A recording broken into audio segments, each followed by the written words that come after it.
Wise-Eye, Slow-Toes and Nibbles became friends and were very happy, living in the forest and sharing stories and their ideas.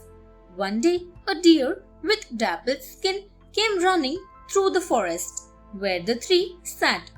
It seemed to be running away from something. The three friends, sensing danger, promptly hid themselves. Slow-Toes slid into the waters of the lake. Nibbles ran into his hole. Wise-Eye flew into the branches of a tree. Wise-Eye looked around from the treetop and found there was nothing to be afraid of. So he came down and called out to the others. Slow-Toes came out of the water and Nibbles peeped out of his hole. They looked at the deer and welcomed him. His name was Dapple. Dapple joined the three friends and soon became comfortable, eating the lush green grass and curling up under the banyan tree. They asked him why he had been running.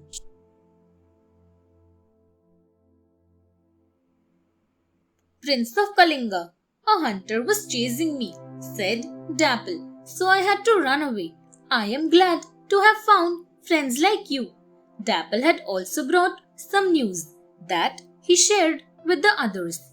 He had heard that Rukmangada, the Prince of Kalinga, was going away with his army to defend the borders against enemies. He is camping on the banks of the Chenab river, said Dapple. The hunters say he will be coming towards this lake tomorrow on his way. This caused all of them a lot of worry and anxiety. If the army came this way, they were all in danger. The hunters would come too, to fetch food for the army. Everyone thought that it would be wiser to move away from there, as the place would be unsafe for them. But the wise Nibbles thought that Slow-Toes couldn't move fast on land. He would be safer in the lake than outside.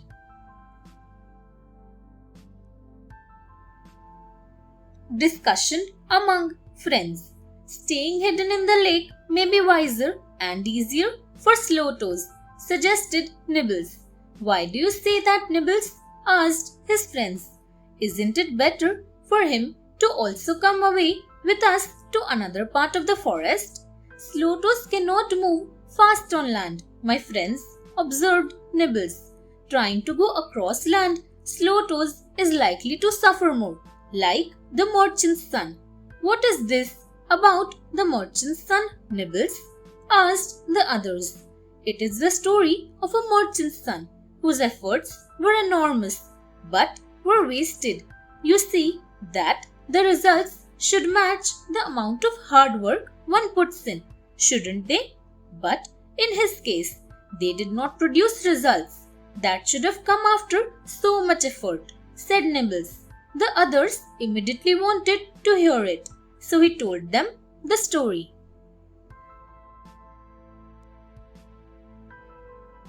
The merchant's wife. King Veerasena ruled the kingdom of Kannauj. He had a handsome son, whom he made the viceroy of Veerapura city. One day, as the prince was riding through the city, he saw a beautiful woman. She was Lavanyavati, the wife of a merchant's son. He fell in love with her, and on getting back to his palace, he sent a very lovelorn letter to her through one of the palace maids. Lavanyavati also had fallen in love with the handsome prince, but she refused to accept the letter and returned it, saying that she was a faithful wife and would only do what her husband wished. The messenger told the prince. He wondered as to how to solve this problem. The messenger suggested that perhaps a trick would obtain what they could not get by force. That's how the jackal killed the elephant, said the sly messenger. The prince wanted to know about that. Thanks for watching. Do like, share, subscribe to Sahil Book House.